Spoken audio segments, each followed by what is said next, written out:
ஒரு மிகப்பெரிய மகிழ்ச்சியான உணர்வில் உண்மையிலேயே நான் இருக்கேன். கிட்டத்தட்ட ஒரு 4-5 ஆண்டுகளுக்கு அங்கங்கே சில சில பாடல்கள் எழுதக்கூடிய வாய்ப்புகள் வந்துக்கிட்டே இருந்தாலும், நான் ரொம்ப எதிர்பார்த்த ஒரு ஒரு பாடல் அடங்கிய ஒரு ப்ராஜெக்ட் அப்படின்னா அது இந்த இந்தியன் 2. ஸோ சங்கர் சாரோட தொடர்ந்து அவருடைய பாய்ஸ் படத்திலிருந்து அதுக்கப்புறம் சிவாஜி, அதுக்கப்புறம் ரோபோ, எந்திரன், நண்பன் அப்படின்னு எல்லா படங்களையும் அவர் வந்து எனக்கு தொடர்ந்து வாய்ப்பு கொடுத்துட்டே இருந்தார். அதில் ஒவ்வொரு பாடலுமே என்னை ஒரு அடுத்த கட்ட உயரத்துக்கு அதை அழைச்சிட்டு போயிட்டே இருந்தது. இருந்தாலும் இந்த பர்டிகுலராக இந்த இந்தியன் 2, அதுவும் இப்போ ரிலீஸ் ஆன அந்த ஃபஸ்ட்டு சிங்கிள் பாரா அப்படிங்கிற அந்த பாடல் நாங்கள் நல்ல ஒரு பெரிய வெற்றி அடையணும்னு நினச்சோம். ஆனால் அதையெல்லாம் தாண்டி ஒரு உலக தமிழ் மக்களால் மிகப்பெரிய அளவில் ஒரு கொண்டாடப்படுகிற வரிகள் கொண்ட ஒரு பாடலாக என்னுடைய பாடல் பயணத்தில் ஒரு பெரிய ஊக்குவிப்பாக, இன்னும் ரொம்ப வெளிப்படையாக சொல்லணுன்னா இது என்னுடைய செகண்ட் இன்னிங்ஸை ஸ்டார்ட் பண்ணுற ஒரு பாட்டாக இந்த பாரா அமைஞ்சிருந்தது. ஸோ அப்படிப்பட்ட ஒரு பெரிய வெற்றி வாய்ப்பை கொடுத்த டைரக்டர் சங்கர் சாருக்கும் மற்றும் அத்தனை டீம் எல்லாருக்குமே என்னுடைய மனப்பூர்வமான நன்றிகளை தெரிவிச்சுக்கிறேன். இவ்வளவு பெரிய ஒரு அங்கீகாரத்தை கொடுத்த அந்த அத்தனை உலக தமிழ் நெஞ்சங்களுக்கும், வரிகளை ரசித்து பாராட்டுகளை குவித்த அத்தனை நண்பர்களுக்கும் என்னுடைய மனப்பூர்வமான நன்றி. வணக்கம். எல்லாம் நான் ஸ்டேஜில் பேசுவேன். இல்லை, இது வந்து கதை களமாகவே வந்து ஒரு பீரியட் ஸ்டோரி அப்படிங்கிறது எல்லாருக்குமே தெரியும். இருந்தாலும் இந்த பாட்டு வரப்போகிற இடம் எது அப்படின்னு பார்த்தீங்கன்னா, அது இன்னும் ஒரு ரகசியமாக வைக்கப்பட்டிருக்கிற, இன்னும் யாரும் இதை பற்றி சொல்லலை. அதனால் என்னாலையும் அதை சொல்ல முடியாது. அப்படிப்பட்ட ஒரு கதை களத்துக்குள்ளே இந்த பாட்டு வருது.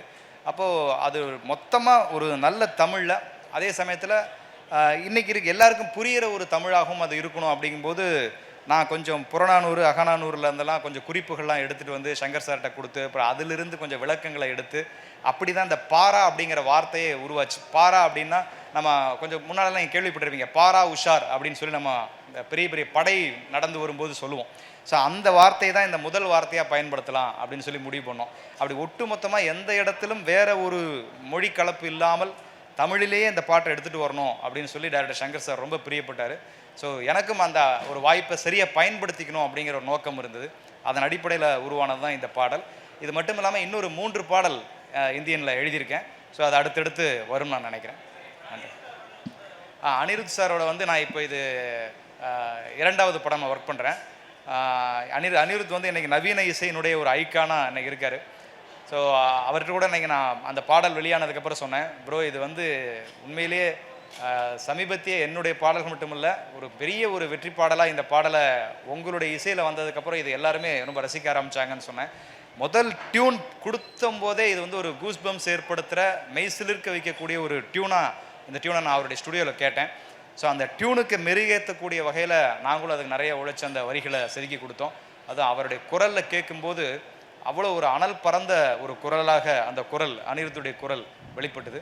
ஸோ அனிருத்துக்கு பெரிய நன்றி.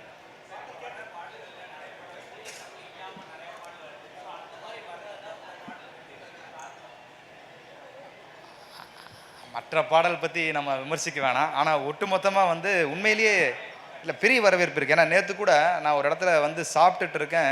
இந்த உணவு கொண்டு போய் கொடுப்பார் இல்லையா, ஸோ அதை நம்ம தொழிலில் சொல்ல வேணாம். அப்படி ஒரு நபர் வேர்த்து விறுவிறுத்து வர்றார். சத்தியமாக அது நடந்த உண்மை. வேர்த்து விறுவிறுத்து அவருடைய பொட்டலங்களை எடுத்துகிட்டு போகிறாரு. திரும்பி என்னை பார்க்குறாரு. பார்த்துட்டு அங்கேருந்து சார் அப்படின்னு அவர் கண்களில் வந்து அந்த அந்த ஈரம் தணிச்சுது. சார் அற்புதமான தமிழ் வரி சார், தயவு செஞ்சு நிறைய எழுதுங்க சார், ப்ளீஸ் சார் அப்படின்னு சொல்லிட்டு போனார். அது எனக்கு வந்து ஒரு பெரிய ஏதோ தேசிய விருது தொட்ட மாதிரி இருந்தது. அவர் அந்த அந்த ஒரு உழைக்கும் வர்க்கத்தை சார்ந்த ஒரு மனிதன் அந்த ஒரு தமிழ் வரியை கொண்டாடின விஷயம் ரொம்ப மகிழ்ச்சியான ஒரு தருணமாக இருந்துச்சு. ரொம்ப அதாவது உண்மையிலேயே நான் வந்து ஒரு 10 ஆண்டுக்கு முன்னால் தேசிய விருது வாங்கினப்போ எவ்வளோ மகிழ்ச்சியாக இருந்தனோ, என்னுடைய பாட்டு பயணத்தில் இந்த பாடலினுடைய வெற்றிக்கு அவ்வளோ எனக்கு ஒரு சந்தோஷம் பாடல் கிடச்சிது. இல்லை, கண்டிப்பாக நான் ஒரு விஷயம் உறுதியாக எடுத்திருக்கேன். ஏன்னா மக்கள் வந்து இப்போ என்னன்னா ரொம்ப கூர்மையாக லிரிக்ஸை கவனிக்க ஆரம்பிச்சிருக்காங்க.